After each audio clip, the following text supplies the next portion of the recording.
प्रिय विद्यार्थियों, प्रेमांजलि YouTube channel पर आपका हार्दिक स्वागत है। आज हम भारतीय संविधान पढ़ेंगे, मौलिक अधिकार पढ़ेंगे।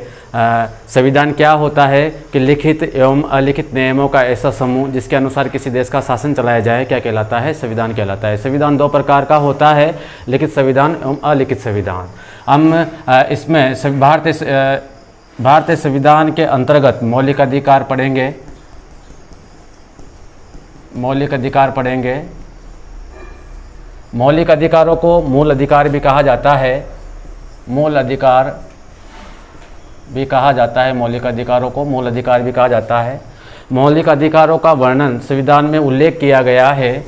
संविधान के भाग 3 में अनुच्छेद 12 से 35 तक मौलिक अधिकारों का उल्लेख देखने को अपने को मिलता है। मौलिक अधिकार क्या होते हैं, मूल अधिकार किसे कहते हैं, ये अपने दिमाग में आता है, जहन में आता है कि मूल अधिकार की परिभाषा क्या होगी। तो मौलिक अधिकार किसे कहते हैं कि अधिकार वो बाह्य दशाएं हैं। अधिकार वह बाह्य दशाएं हैं,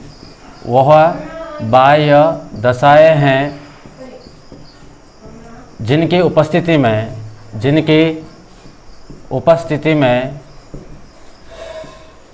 उपस्थिति में व्यक्ति का अधिकाधिक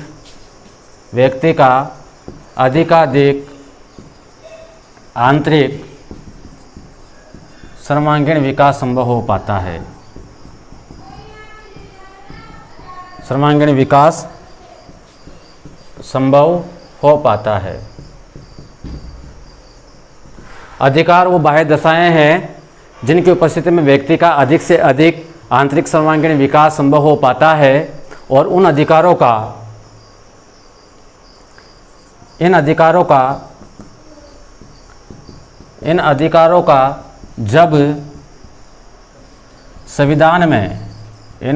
का जब संविधान में उपबंध हो या उल्लेख हो, इन अधिकारों का जब संविधान में उपबंध हो या उल्लेख हो तथा इन अधिकारों का या इन्हें न्यायालय का संरक्षण प्राप्त हो तो यह अधिकार मौलिक अधिकार कहलाते हैं। तो यह अधिकार मौलिक अधिकार कहलाते हैं। यह परिभाषा है मौलिक अधिकारों की कि कोई सी भी बाह्य परिस्थितियां हो, कोई सी भी दशाएं हैं, आप व्यक्ति के सर्वांगीण विकास को रोक नहीं सकते। वह उसका अधिकार है, उसका जीवन का अधिकार है, प्राण और देह की स्वतंत्रता हम आगे पढ़ेंगे। तो बाह्य दशाएं जो व्यक्ति की है, उनकी उपस्थिति में कोई सी भी दशाएं हो, उनकी उपस्थिति में व्यक्ति का अधिक से अधिक आंतरिक सर्वांगीण विकास संभव हो पाता है। और इन अधिकारों का जब संविधान में उपबंध हो या उल्लेख हो और इन्हें न्यायालय का संरक्षण प्राप्त हो तो मौलिक अधिकार कहलाते हैं। आगे हम देखते हैं कि मौलिक अधिकारों का सर्वप्रथम दर्शन हमें इंग्लैंड के मैग्ना कार्टा कानून में देखने को मिलता है, जो 1215 में बनाया गया था। तो हम आगे बात करें तो विश्व में मौलिक अधिकारों का सर्वप्रथम दर्शन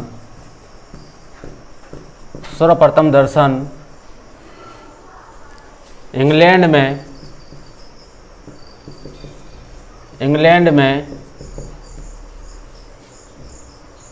मैग्ना कार्टा कानून में देखने को मिलता है। मैग्ना कार्टा कानून में देखने को मिलता है।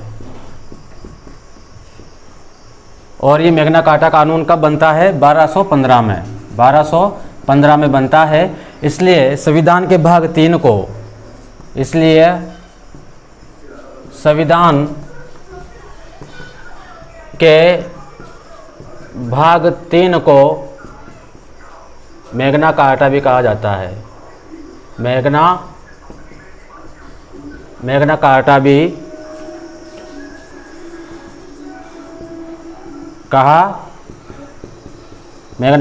कहा जाता है। विश्व में मौलिक अधिकारों का सर्वप्रथम दर्शन इंग्लैंड में मैग्ना कार्टा कानून में देखने को मिलता है, जो 1215 में बना था। इसलिए संविधान के भाग 3 को मैग्ना कार्टा भी कहा जाता है। आरपीएससी या प्रतियोगी परीक्षा में कई बार पूछ लिया जाए कि संविधान के कौन से भाग को संविधान का मैग्ना कार्टा कहा जाता है, तो आपका आंसर क्या होगा? संविधान मौलिक अधिकार जो भाग 3 में उल्लेखित है।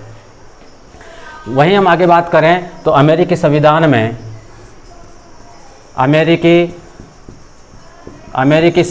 में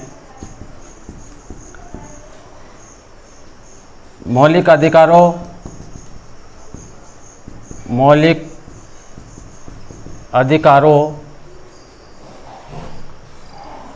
का सर्वप्रथम लिखित प्रावधान मिलता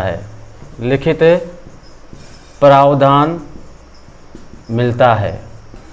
अगर आपसे पूछ लिया जाए दोस्तों कि मौलिक अधिकारों का लिखित प्रावधान कहाँ मिलता है, तो सर्वप्रथम अमेरिकी संविधान में मौलिक अधिकारों का लिखित प्रावधान मिलता है। आपको जानना चाहिए, आपको याद रखना चाहिए। भारतीय संविधान सभा में पटेल की अध्यक्षता में एक मौलिक अधिकार समिति बनाई गई।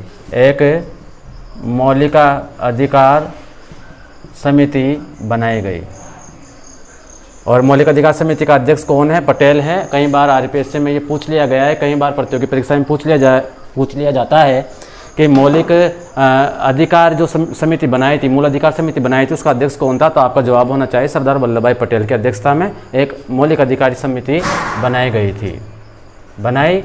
गई। संविधान के प्रारंभ में संविधान के प्रारंभ में 7 मूल अधिकार थे। वर्तमान में कितने हैं? वर्तमान में 6 मूल अधिकार है।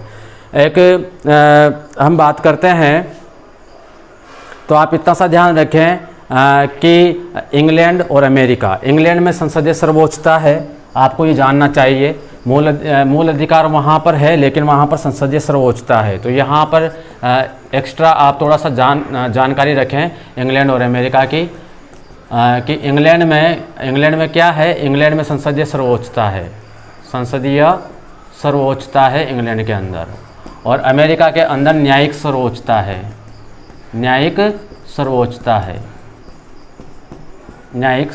है।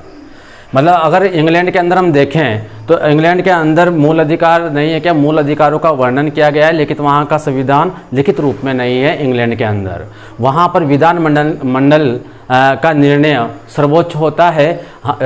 जिस तरीके से इंग्लैंड में और अन्यत्र कहीं भी देशों में मूल अधिकारों का न्यायालय संरक्षण प्रदान करता है। मूल अधिकारों को सभी जगह न्यायपालिका मूल अधिकारों का संरक्षण प्रदान करता है। लेकिन एक मूलभूत अंतर आपको जानना चाहिए कि इंग्लैंड के अंदर संसदीय सर्वोच्चता है। अगर कार्यपालिका, जो यहाँ की कार्यपालिका अत्याचार के विरुद्ध यहाँ पर आप कोर्ट में जा सकते हैं, न्यायालय का दरवाज़ा खटखटा सकते हैं। लेकिन यहाँ पर विधान मंडल के सामने न्यायपालिका का कद छोटा हो जाता है, इसलिए यहाँ पर संसदीय सर्वोच्चता है।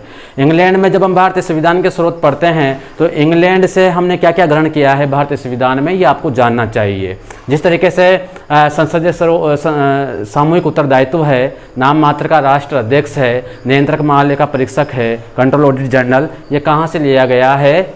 ये इंग्लैंड के संविधान से लिया गया है। जिस तरीके से उपराष्ट्रपति का पद हम कहाँ से लेते हैं? अमेरिका से लेते हैं। तो संविधान के प्रारंभ में 7 मूल अधिकार थे, वर्तमान में 6 हैं। एक 44वां मोरारजी देसाई के समय पे जनता सरकार के टाइम पे एक संशोधन हुआ, 44वां संविधान संशोधन 1978। 44वां संविधान संशोधन 1978 के तहत एक मूल अधिकार कम कर दिया गया भाग 3 से। कौन सा? अनुच्छेद 31 का जो संपत्ति का अधिकार है वो हटाकर और संविधान के भाग 12 के अनुच्छेद 300 क में रख दिया गया। ये आपको जानना चाहिए। तो संविधान के प्रारंभ में 7 मूल अधिकार थे, वर्तमान में बच्चों कितने हैं? 6 मूल अधिकार है। तो हम ये लिख लेते हैं कि 44वें संविधान संशोधन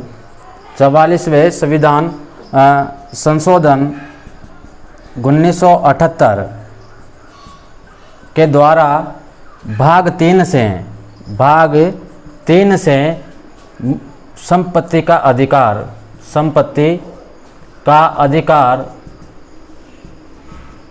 अधिकार हटा दिया गया।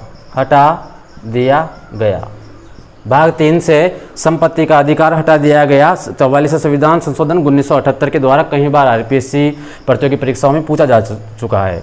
संपत्ति का अधिकार आर्टिकल 31 में है, अनुच्छेद 31 में संपत्ति का अधिकार है।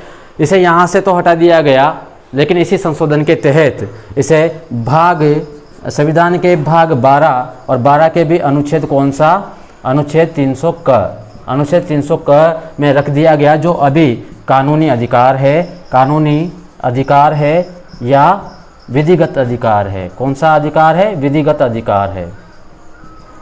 यह आपको जानना चाहिए, आपको याद रखना चाहिए एक प्रतियोगी परीक्षा के हिसाब से कि 44 संविधान संशोधन 1978 मोरारजी देसाई के समय पर जनता सरकार ने एक जल्दबाजी में एक फैसला लिया, संशोधन किया और अनुच्छेद 31 भाग 3 के अनुच्छेद 31 में जो संपत्ति का अधिकार है वहाँ से हटाकर और इसी संशोधन के तहत भाग 12 के अनुच्छेद 300 क में इसे कानूनी अधिकार घोषित कर दिया गया, विधिगत अधिकार बना दिया गया। ये आपको जानना चाहिए।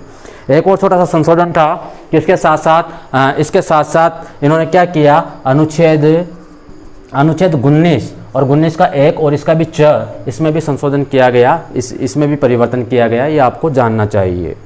अब हम संपत्ति का अधिकार हटाने के बाद अपने पास कितने अधिकार बचते हैं स्टूडेंट्स? डियर स्टूडेंट्स, 6 मूल अधिकार अपने पास बचते हैं संपत्ति का अधिकार हटाने के बाद। 6 अधिकारों के बारे में हम पढ़ेंगे। समानता का अधिकार है, स्वतंत्रता का अधिकार है, शोषण के विरुद्ध अधिकार है, धार्मिक स्वतंत्रता का अधिकार है, उसके अलावा शिक्षा और संस्कृति का अधिकार है, संवैधानिक उपचारों का अधिकार है। इस तरीके से 6 मूल अधिकार दिए गए हैं भारतीय संविधान में। और एक बात और आपको जाननी चाहिए कि अगर आपके मौलिक अधिकारों का, आपके मूल अधिकारों का अगर हनन होता है तो इसके खिलाफ आप कोर्ट में जा सकते हैं, न्यायालय का दरवाज़ा खटखटा सकते हैं। ये आपको आर्टिकल नंबर 32 आपको अधिकार देता है और अनुच्छेद 226 के तहत आप हाई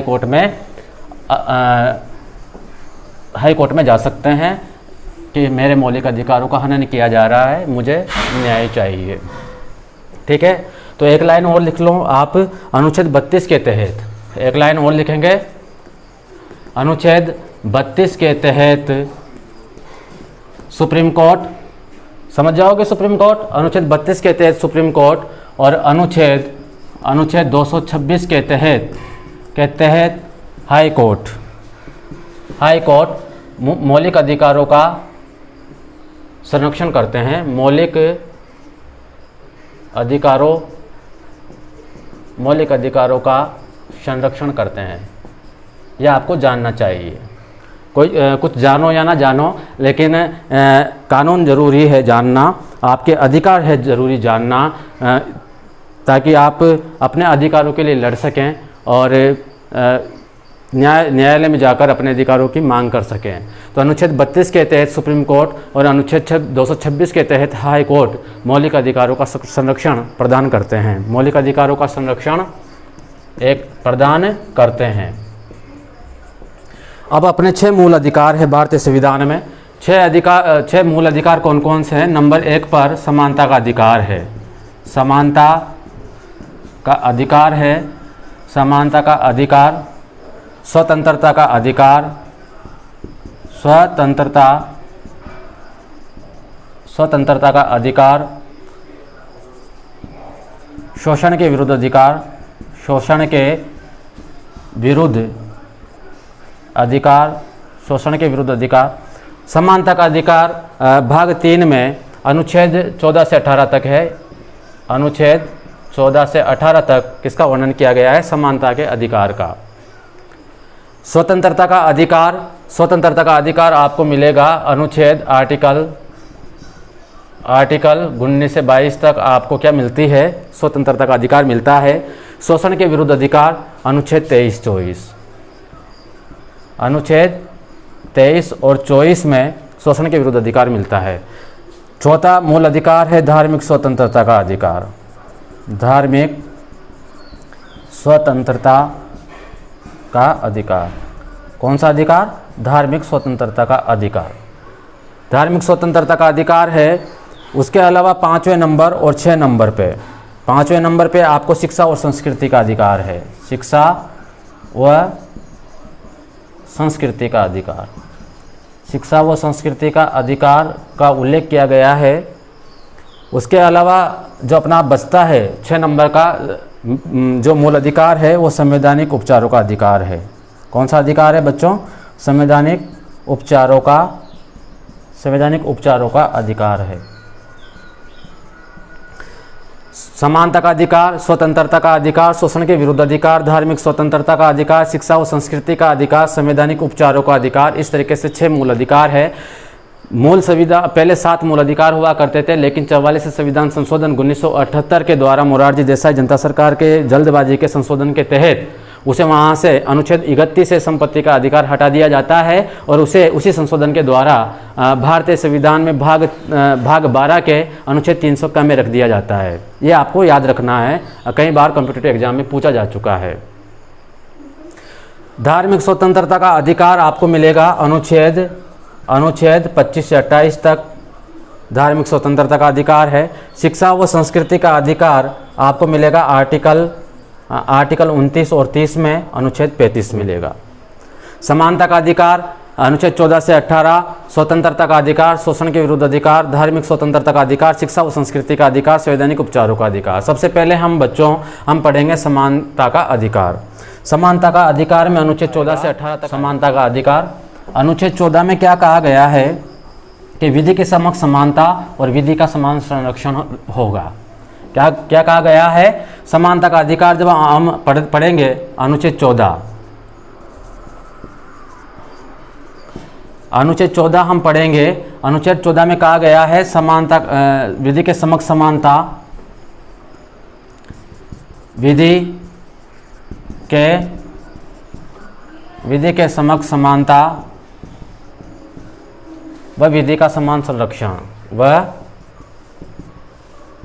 विधि का समान संरक्षण, विधि का समान संरक्षण, विधि से समक्ष समानता व विधि का समान संरक्षण।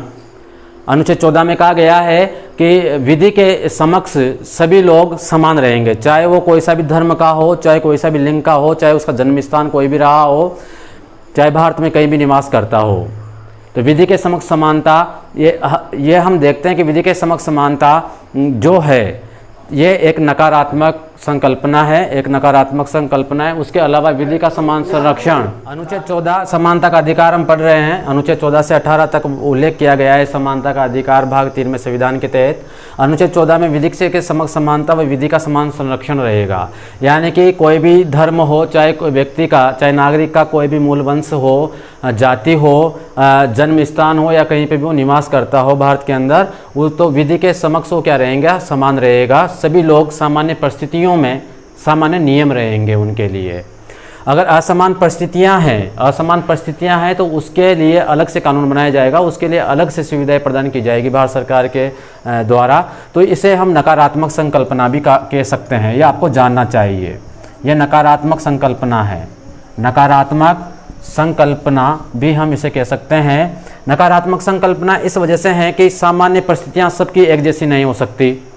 कोई व्यक्ति अलग परिस्थितियों में उसका जीवन है, तो उसके जीवन को उठाने के लिए भारत सरकार के द्वारा कुछ कानून बनाने होंगे ताकि वो अपना उसे मौलिक अधिकार मिल सकें, एक अच्छा जीवन वो जी सकें, उसका आंतरिक सर्वांगीण विकास संभव हो सकें।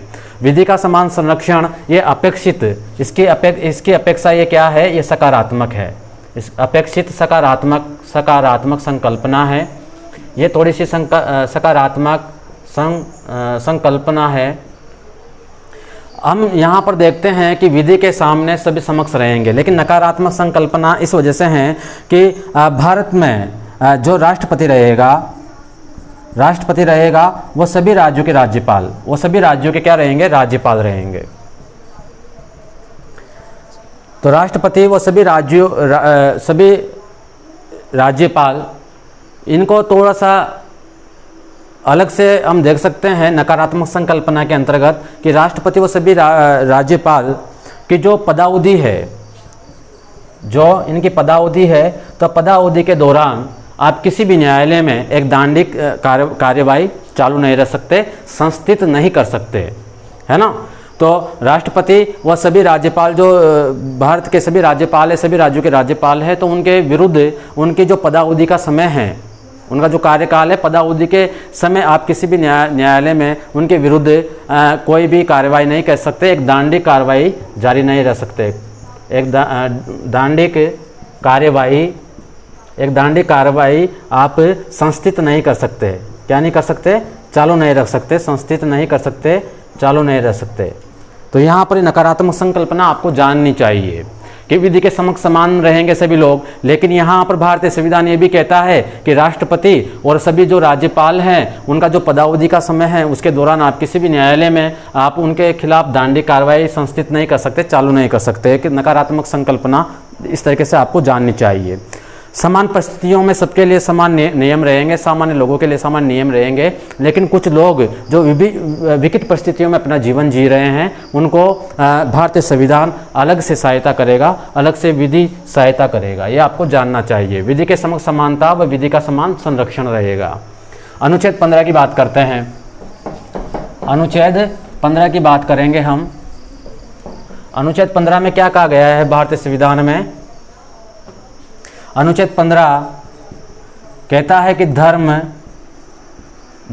मूल वंश जाति लिंग व जन्म स्थान के आधार पर विभेद का निषेध किया गया है। विभेद का निषेध, चाहे व्यक्ति का कोई सा भी धर्म हो, चाहे कोई सा भी मूल वंश रहा हो, जाति कोई सी भी हो, लिंग कोई सा भी हो, जन्म स्थान के आधार पर आप विभेद नहीं कर सकते, आप भेदभाव नहीं कर सकते। यह आपके मौलिक अधिकार आपको अधिकार प्रदान करते हैं।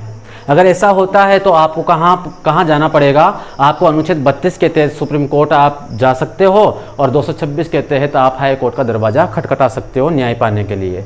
तो अनुच्छेद 15 में धर्म मूल वंश जाति लिंग व जन्म स्थान के आधार पर विभेद का निषेध किया गया। अनुच्छेद 16 की बात करते हैं हम। अनुच्छेद 16 में अवसर की समानता है। अवसर की समानता है।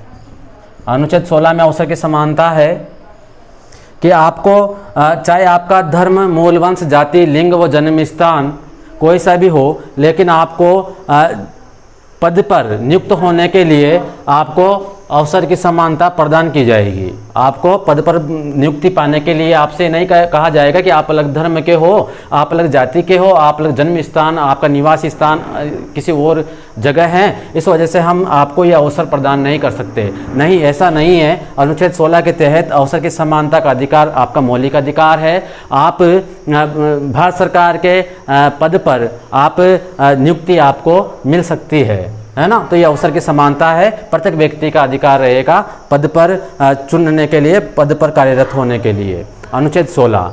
अनुच्छेद 17 हम पढ़ेंगे। तो अनुच्छेद 17 में अस्पृश्यता का अंत है। किसका अंत है बच्चों? अस्पृश्यता का अंत है। किसमें? अनुच्छेद 17 में, यानी कि छुआछूत का अंत। किसका? छुआछूत का अंत है। अनुच्छेद 17 आपको मौलिक अधिकार प्रदान करता है। किसी भी व्यक्ति से अस्पृश्यता का अंत किया जाएगा, उसकी लाइफ में छुआछूत का अंत किया जाएगा कि आप किसी से छुआछूत नहीं कर सकते हैं।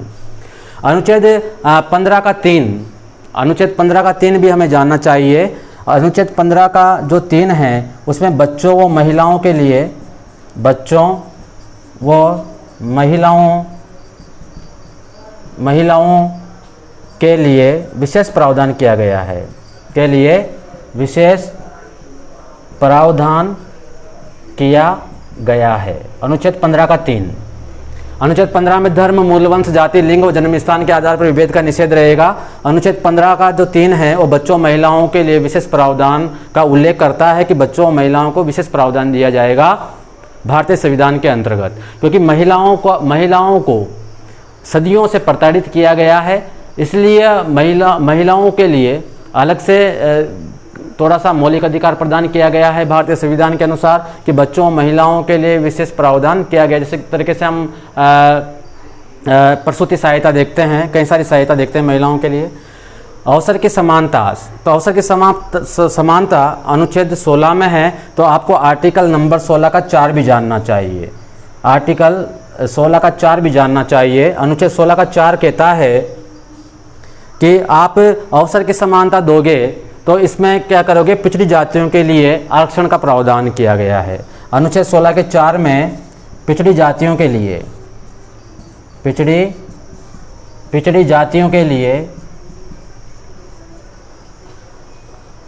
आरक्षण का प्रावधान किया गया है। पिछड़ी जातियों के लिए आरक्षण का प्रावधान किया गया है अनुच्छेद 16 के 4 में। अब अनुच्छेद हम 18 देखते हैं, तो अनुच्छेद 18 में आप देखोगे कि अनुच्छेद 18 में उपाधियों का अंत किया गया है। अनुच्छेद 18 में उपाधियों का अंत है। किसका अंत है बच्चों? उपाधियों का अंत है अनुच्छेद 18 में। यह आपको जानना चाहिए भारतीय संविधान के मौलिक अधिकारों के अंतर्गत। लेकिन अनुच्छेद आपको शिक्षा व सेना के क्षेत्र में उपाधियाँ दी जा सकती है, ठीक है। अनुच्छेद 18 उपाधियों का अंत किया गया है, लेकिन अनुच्छेद 18 के उपाधियों का तो अंत है ही सही, लेकिन आपको शिक्षा व सेना के क्षेत्र में उपाधियाँ प्रदान कर सकते हैं। तो आप यहाँ पर लिख लें शिक्षा व सेना के क्षेत्र में, वो सेना के क्षेत्र में उपाधियाँ प्रदान की जा सकती है, ये आपको जानना चाहिए। तो अपना समानता का अधिकार चल रहा था अनुच्छेद 14 से 18 तक। हमने देखा कि अनुच्छेद 14 में विधि का समान संरक्षण है और विधि के समक्ष सब समान है, चाहे कोई भी धर्म हो, कोई भी जाति हो, कोई भी लिंग हो, कोई भी जन्म स्थान हो, इसके आधार पर विभेद का निषेध किया गया है। तो समानता का अधिकार अनुच्छेद 14 विधि के समक्ष समानता, विधि का समान संरक्षण। अनुच्छेद 15 धर्म, मूल, वंश, जाति, लिंग व जन्म स्थान के आधार पर विभेद का निषेध किया जाएगा। अनुच्छेद 16 अवसर की समानता है कि प्रत्येक व्यक्ति भारत सरकार के किसी पद पर कार्यरत हो सकता है ना, उसे ये मौलिक अधिकार प्रदान किया गया है। अनुच्छेद 17 अस्पृश्यता का अंत है, छुआछूत का अंत है कि आप किसी से छुआछूत नहीं कर सकते। अनुच्छेद 15 का 3 बच्चों महिलाओं के लिए विशेष प्रावधान किया गया है और अनुच्छेद 16 के 4 में पिछड़ी जातियों के लिए आरक्षण का प्रावधान है। पिछड़ी जातियों के लिए आरक्षण का प्रावधान कहाँ पर है बच्चों? अनुच्छेद 16 का 4। यह आपको याद रखना चाहिए प्रतियोगी परीक्षाओं के हिसाब से। अनुच्छेद 18 में उपाधियों का अंत है, लेकिन शिक्षा व सेना के क्षेत्र में आप उपाधियां प्रदान कर सकते हैं। तो समानता का अधिकार आपको समझ में आया होगा। अब अगला अधिकार है अपना स्वतंत्रता का अधिकार। कौन सा अधिकार है बच्चों? स्वतंत्रता का अधिकार।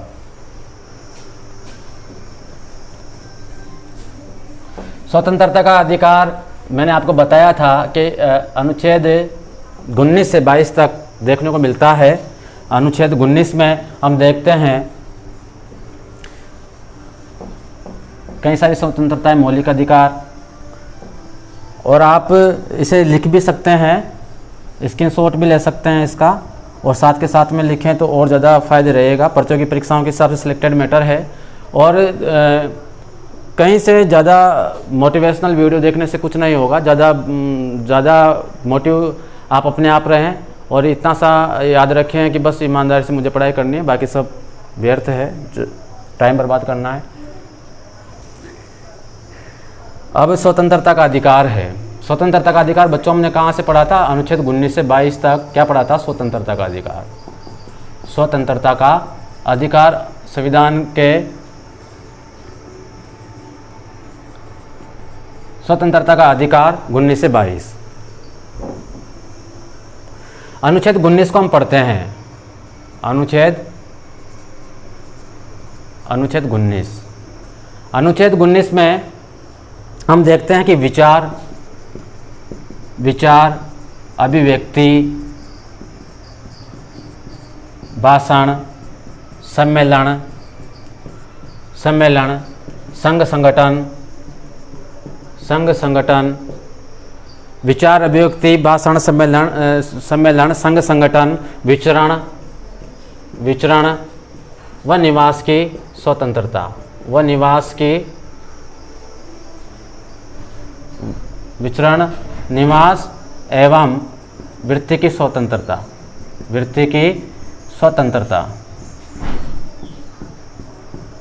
अनुच्छेद 19 स्वतंत्रता का अधिकार, अनुच्छेद 19 से 22 तक इसका उल्लेख किया गया है। अनुच्छेद 19 में विचार, अभिव्यक्ति, भाषण, सम्मेलन, संघ संगठन, विचरण व निवास एवं मृत्यु की स्वतंत्रता है। विचार, अभिव्यक्ति आप बोलकर अभिव्यक्त करते हैं, लिखकर भी अभिव्यक्त करते हैं, कई सारी पाठ योजनाओं, लेसन प्लान में आपने देखा होगा। तो आपको विचार रखने का, अभिव्यक्ति करने का भारतीय संविधान अधिकार प्रदान करता है।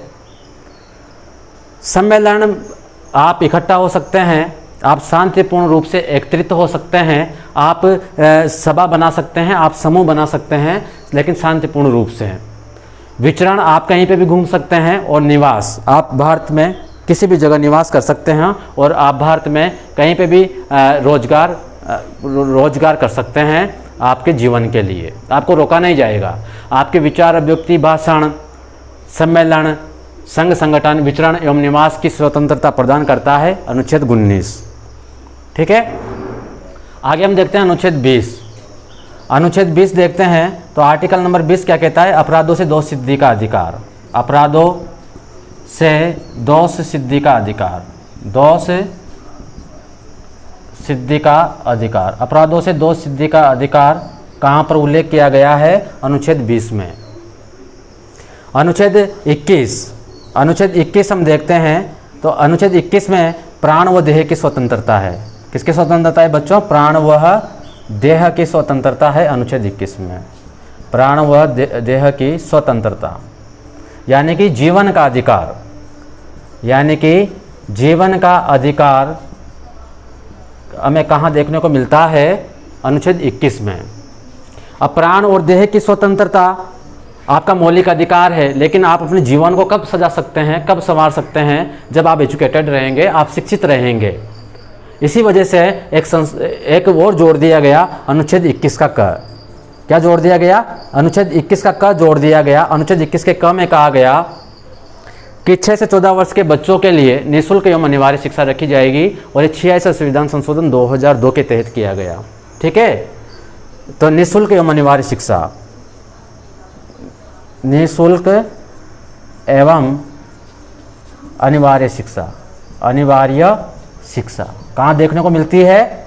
अनुच्छेद 21 के क में। अब निःशुल्क एवं अनिवार्य शिक्षा अनुच्छेद 21 के क में क्यों रखा गया? तो इसका जवाब होगा, इसका उत्तर होगा कि प्राण व देह की स्वतंत्रता जीवन का अधिकार है प्रत्येक नागरिक को, भारत के प्रत्येक नागरिक को अनुच्छेद 21 के तहत। तो अपने जीवन को सजाएगा, संवारेगा कब? जब शिक्षित होगा, तभी ना संवारेगा ना। तो इसलिए आप पहले शिक्षित करें, सब बच्चों को शिक्षित करें, उनके तक आप शिक्षा की रोशनी लेकर जाएं, तभी तो वो अपने प्राण व देह की रक्षा कर पाएंगे, तभी तो वो प्राण व देह की स्वतंत्रता का मौलिक अधिकार जी पाएंगे, अपने जीवन को सजाएंगे, संवारेंगे। क्यों? ये जीवन को सजाने और संवारने के लिए, आंतरिक सर्वांगीण विकास करने के लिए आपको निःशुल्क अनिवार्य शिक्षा प्रदान करनी चाहिए। 6 से 14 वर्ष के बच्चों के लिए, 6 से 14 वर्ष के बच्चों के लिए निःशुल्क अनिवार्य शिक्षा प्रदान की जाएगी। ये मौलिक अधिकार रहेगा प्रत्येक बच्चे का, प्रत्येक कि आप क्या करेंगे? आप ये जोड़ा गया था 86वां संविधान संशोधन 2002 के तहत। ये कई बार प्रतियोगी परीक्षाओं में पूछा गया है। निःशुल्क एवं अनिवार्य शिक्षा 6 से 14 वर्ष के बच्चों को प्रदान की जाएगी और 86 संविधान संशोधन 2002 कहता है। और संविधान के कौन से आर्टिकल के तहत? कॉन्स्टिट्यूशन के आर्टिकल 21 के तहत कहा गया है। और ये कई बार प्रतियोगी परीक्षाओं में पूछा गया है, चाहे असिस्टेंट प्रोफेसर का एग्ज़ाम हो, चाहे 3rd grade, 1st grade, 2nd grade का एग्ज़ाम हो, इंडियन कॉन्स्टिट्यूशन, भारतीय संविधान जरूर पूछा जाता है। तो निःशुल्क एवं अनिवार्य शिक्षा 6 से 14 वर्ष के बच्चों को प्रदान की जाएगी 86 संविधान संशोधन 2002 के तहत।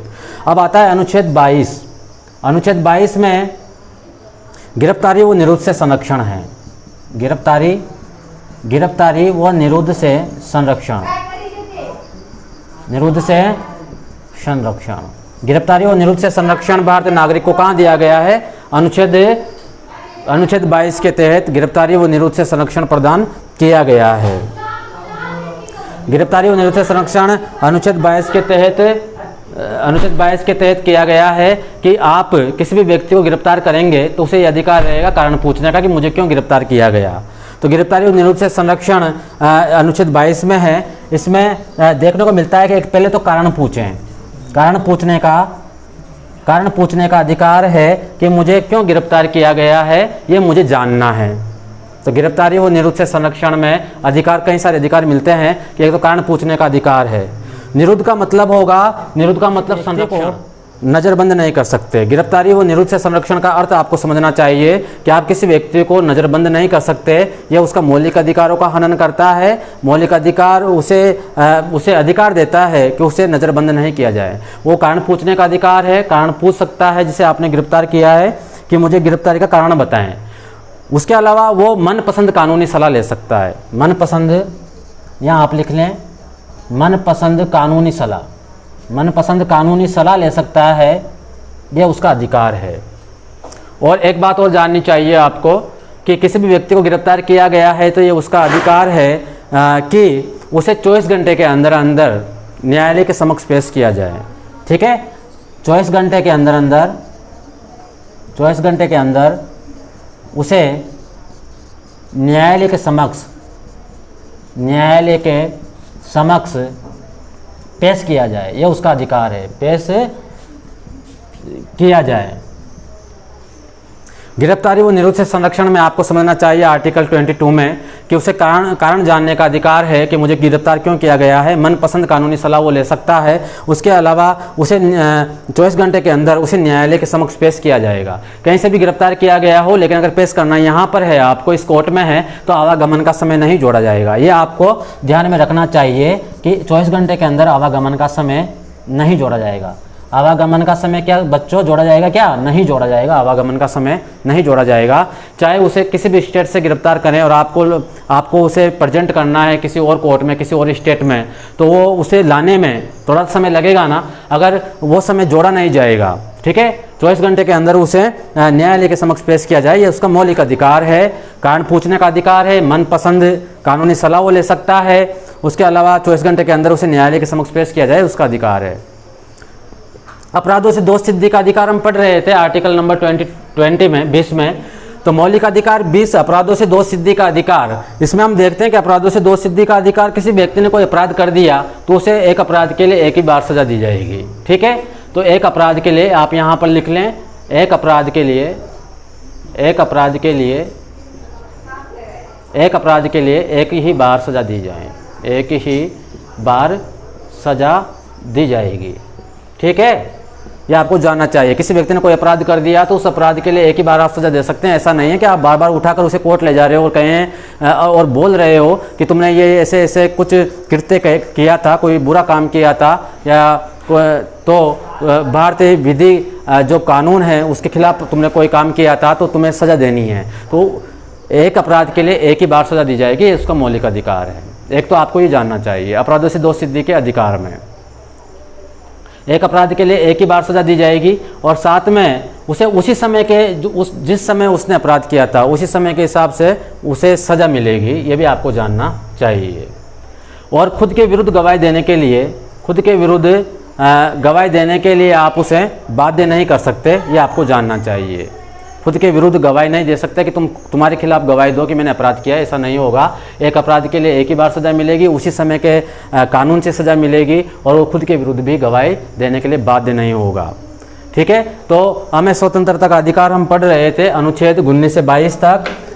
अनुच्छेद 19 कहता है कि विचार, अभिव्यक्ति, भाषण, सम्मेलन, संघ, संगठन, विचरण व निवास एवं मृत्यु की स्वतंत्रता रहेगी। कौन सा अनुच्छेद कहता है बच्चों? 19 कहता है। लेकिन आप शांतिपूर्ण रूप से सम्मेलन करेंगे, शांतिपूर्ण रूप से एकत्रित होंगे, आप कोई सभा बनाएंगे, कोई समूह बनाएंगे तो वो भी कानून के दायरे में रहेगा। विचरण आप कहीं पे भी कर सकते हैं भारत में, और आप निवास भी कहीं कर सकते हैं, और आप भारत में रोजगार भी कहीं भी कर सकते हैं, ये आपका मौलिक अधिकार है। ठीक है। उसके बाद अनुच्छेद 19 कहता है अपराधों से दोष सिद्धि का अधिकार। इसमें यह है कि एक अपराध के लिए एक ही बार सजा दी जाए और खुद के विरुद्ध गवाही देने के लिए बाध्य नहीं किया जाएगा, उसे उसी समय के हिसाब से सजा दी जाएगी जिस समय उसने अपराध किया था। अनुच्छेद 20 ये आपको जानना चाहिए। बच्चों, अनुच्छेद 21 हम पढ़ते हैं, प्राण और देह की स्वतंत्रता है, जीवन का अधिकार दिया गया है भारतीय संविधान के अंतर्गत। इसमें जीवन को सजाने संवारने के लिए शिक्षा का होना जरूरी है। शिक्षा की रोशनी में वो अपने प्राणों की, अपने जीवन की रक्षा करेगा। तो आर्टिकल नंबर 21 का क निःशुल्क एवं अनिवार्य शिक्षा प्रदान करता है और ये 6 से 14 वर्ष की आयु वर्ग के बच्चों के लिए है और 86 संविधान संशोधन 2002 के तहत जोड़ा गया है। ये आपको जानना चाहिए, प्रतियोगी परीक्षाओं में कई बार पूछा गया है कि 86 संविधान संशोधन कब हुआ था? 2002 में हुआ था। 6 से 14 वर्ष के बच्चों को निःशुल्क एवं अनिवार्य शिक्षा प्रदान करने के लिए हुआ था और इसे एक अनुच्छेद 21 का में रखा गया।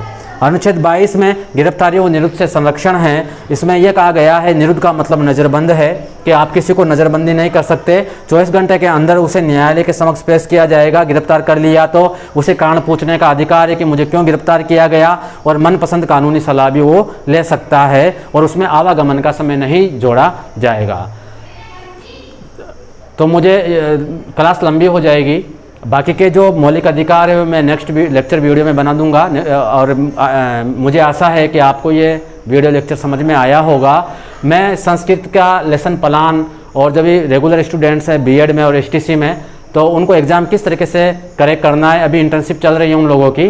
अभी स्कूल अलॉटमेंट हो जाएंगे बीएड फर्स्ट ईयर और एसटीसी फर्स्ट ईयर के। एसटीसी सेकेंड ईयर और B Ed second year already internship पे हैं, तो उनके लिए पाठ्य योजना भी मैं बनाकर डालूंगा। उसके अलावा आपको एग्ज़ाम कैसे करेक्ट करना है, जो डाइट का मुख्य एग्ज़ाम होगा, यूनिवर्सिटी की मुख्य परीक्षा होगी, उसमें आपको किस तरीके से एग्ज़ाम करेक्ट करना है, मैं एक वीडियो लेक्चर अलग से बना दूंगा।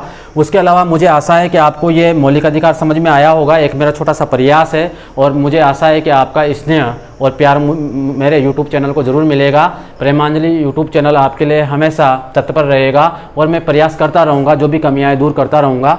उसके अलावा भी कई सारे और सब्जेक्ट जैसे शिक्षा के उद्देश्य ज्ञान एवं पाठ्यचर्या है, आधुनिक विश्व में विद्यालय शिक्षा है, कंटेम्प्रेरी इंडियन एजुकेशन है, इन पे भी मैं अलग से एग्ज़ाम मुख्य परीक्षा में परफॉर्मेंस करने के लिए कि आपका अच्छे से बीएड और एसटीसी का जो मुख्य परीक्षा है उसमें आप अच्छे नंबरों से उत्तीर्ण हो, पास हो, उसके लिए मैं अलग से एक छोटा सा वीडियो लेक्चर या 15-20 मिनट का वीडियो लेक्चर बना दूंगा।